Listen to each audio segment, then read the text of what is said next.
June 14 is just a matter of months away.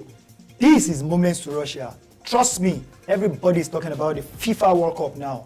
The Super Eagles are getting ready, and we are praying that none of them will carry any injury that will stop them from their dreams at the World Cup.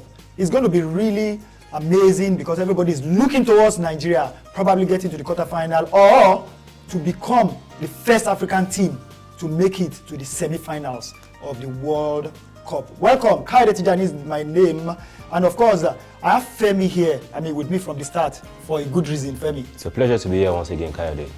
All right, is your man, is the one who communicates with you, is our eyes and ears linked up to you, and we're going to be doing something special now, and a lot of people are really writing in handles. You are seeing them now, which is why he's here.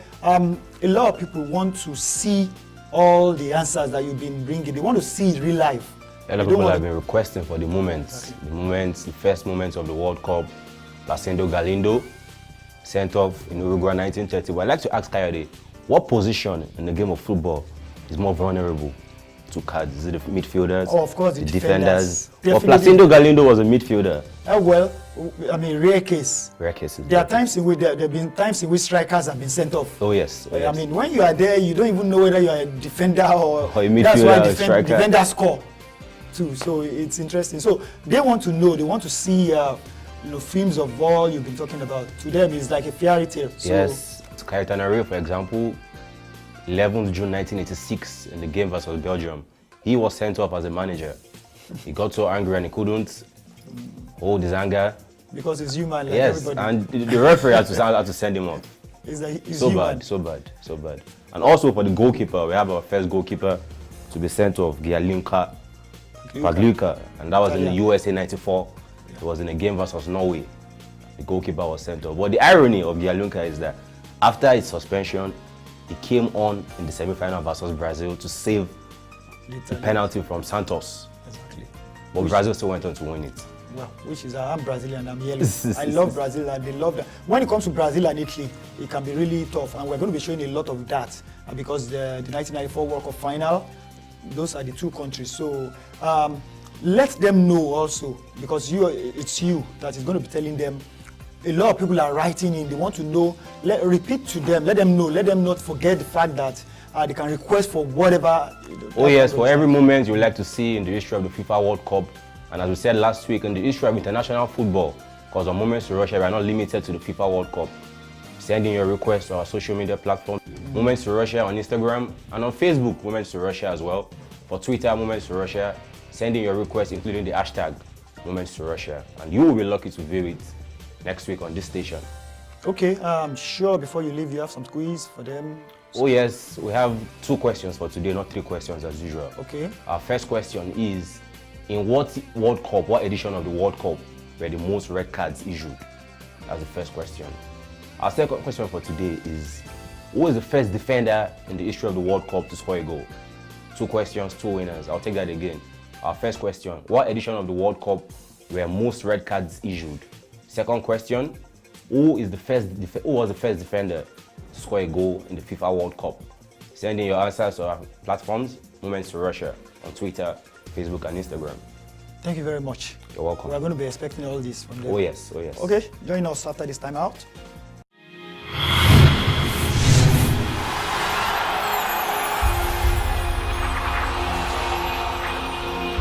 Okay, nice to have you back. Joining me now is Nduka Ugbade. Nice to have you here. It's my pleasure, Kayode, once again. And nice. A lot of people are really getting ready because the Nigerian Football Federation is doing so much.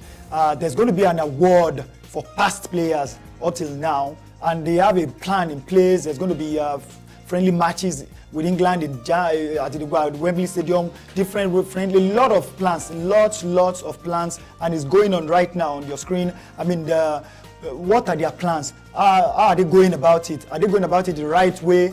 What are the plans to make sure Nigeria goes to this World Cup without any controversy like 2014 where there was issue of money before the match against France? There's so much going on. NFF is being very proactive. Yes, because most of the problems that would come or that you always see year in, year out is when you lack planning from the beginning and some specific decisions are not being made beforehand.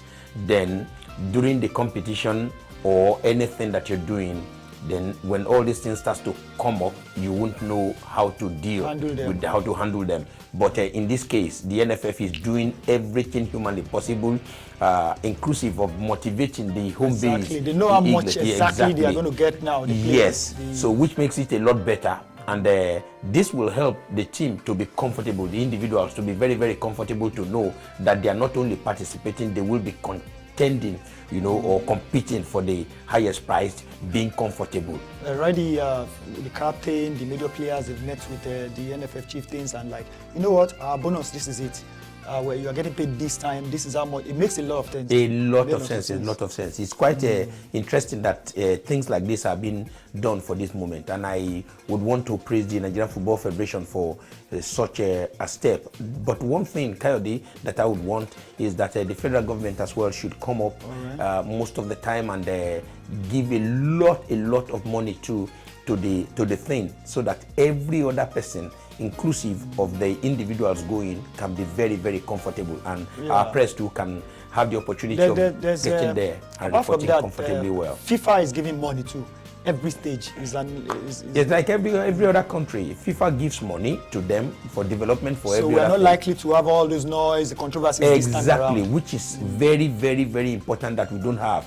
We want to watch the World Cup, and at the end of each game, we want to celebrate. Whether we win, we draw, or we lose, we want to celebrate. Turin, of course, is 1986. When it comes to Argentina meeting England, you know exactly what that means. But this time is Germany meeting England. What a game it was. Paul Gascoigne and everything. You're going to see it now, because what we want to do today, we're going to go to every continent, different levels, everything that is the World Cup. We're not just staying on one, because there's so much lined up for your enjoyment today, but we're going to be going on them like this. Of course, England versus Germany. Very interesting game.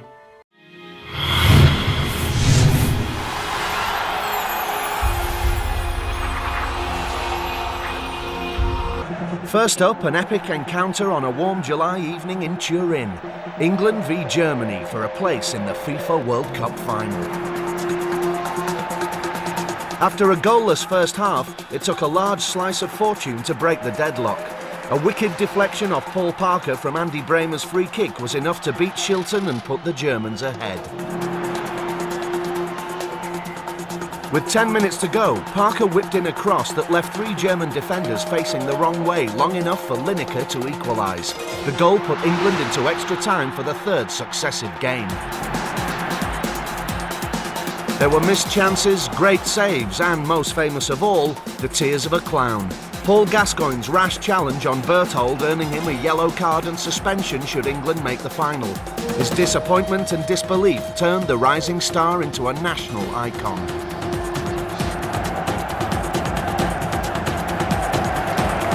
The nightmare of penalties. Unlike their opponents, the Germans had been in this situation twice before and won on both occasions. Pearce missed, so at 4-3 to Germany, Waddle had to score. The ball sailed over the bar, and with it, England's dream of reaching the final. Germany were there for a record 6th occasion.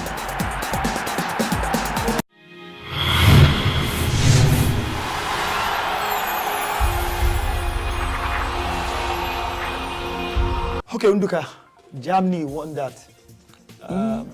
When it comes to Germany, England, 1966, I mean, the game where we just watched in Turin. That one is a grudge match. Always, all their games are grudge matches. Yes, grudge matches. And based on the 1966 World Cup competition that the controversial goal came, that has led today to all this goal line technology and all these things. They've always met in major competitions, including friendly matches. And there was a time that England scored almost about 4 against Germany. But that notwithstanding, they've always struggled, and it has always been a very, very, very competitive matches during friendlies and even competitions, like the one that we watched during that World Cup that Batistuta scored, and Owen scored against the Naranshira or somebody. It was very, very tough. What we are showing now is Paul Gascoigne, red card, and that changed the whole thing for England. Yes, he was crying. He was practically crying. And honestly speaking, Kayode, he was doing so well before the red card came. Very, very good midfielder, ball handling, unbelievable skills. But he now went with both legs. Yes, with both legs, and inexcusable. The rules of the game would always take precedence beyond what your thoughts are. That at this point, I don't think they're supposed to give him red card. A yellow card would have been better. Gary Lineker is just talking to the bench now, very far away from them, telling them that this guy cannot go on. Emotionally cannot stand this anymore. Yes, because in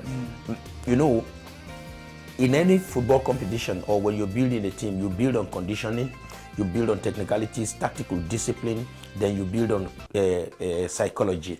You understand me? When things are happening and you're not able to control this, to a large extent too, it brings you'll be demoralized, and something happens and you have to, without any doubt, occasionally can lead to red card and some fracas on the pitch. And again, Super Eagles should learn about penalties, because that was what killed England here.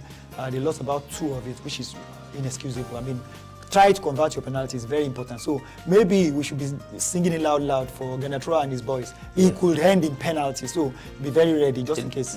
This is true, more so when you cross the qualifying stages of the first 3 matches, and you're playing it, and if you get a draw, that might be 1 point. You win, that will be 3 points. You lose, that will be 0 points. But once you cross to the first round or second round or whatever, then you should be ready. When you are strong mentally, you should be ready to go the 120 minutes, not having any major complaint beyond that. We have to defend to death and tactically manage the game to win it at the end of the day. If that does not happen, Kayode, the next thing will be the sudden death, which is the penalty. Once the penalty comes, it's scary. I don't like watching penalties. even I don't even like taking it during when it is, because sometimes you see that the goalpost is very, very big, then suddenly the goalkeeper opens his hand very, very wide while you're coming to play. It looks like it's covered the whole. Believe me, it's covered the whole goalpost. All right, on this program, we're going to be bringing you the record holders. Mario Lobo Zagallo, former World Cup winner for Brazil, former coach, plenty of times. This is a package on him. We're going to be doing a lot of this across the continents, across the groups. Mario Lobo Zagallo, Brazilian legend.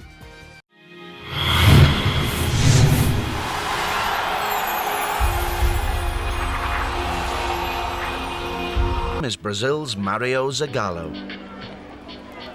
Zagallo was a member of Brazil's 1958 and 1962 World Cup winning sides and was appointed coach in 1970, albeit in somewhat unusual circumstances.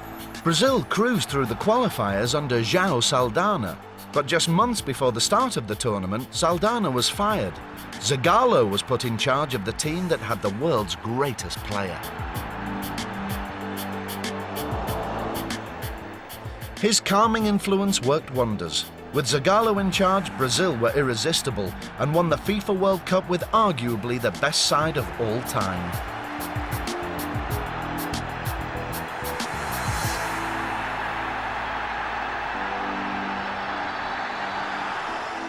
Zagallo led Brazil to 4th place 4 years later and returned in 1994 as assistant to Carlos Alberto Pereira. Brazil beat Italy, and Zagallo became the first man to be involved in 4 FIFA World Cup victories. With his history and triumphs, Zagallo is quite simply a legend.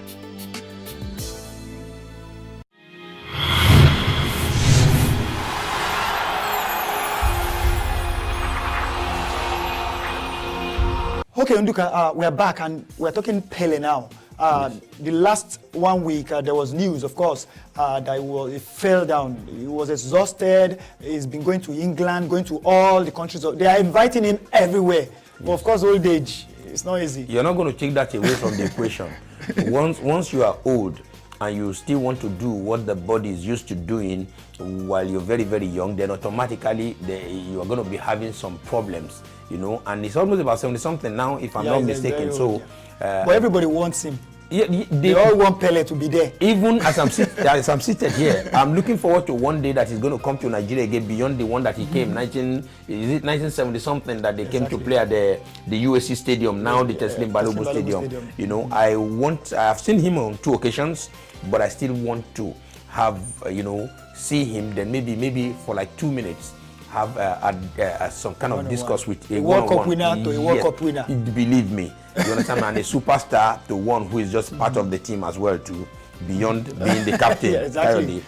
So this is, I want to ask him, why do you think that as a legend yourself that has participated in so many World Cup competitions and played in so many games, why do you say this, that Africa should be able to win? You said it so many times. Yes, and all the time you're always mentioning Nigeria, as far as I can remember. So why did you say this? We are still I would want to hear from his own analysis, because my own analysis might not be enough as a Nigerian. Exactly. Yes, I want a Brazilian. He must have his reasons. His reason for saying this. I still believe Nigeria should be able to. All right. Pele was at his fittest at 1970. Nobody could stop him, and that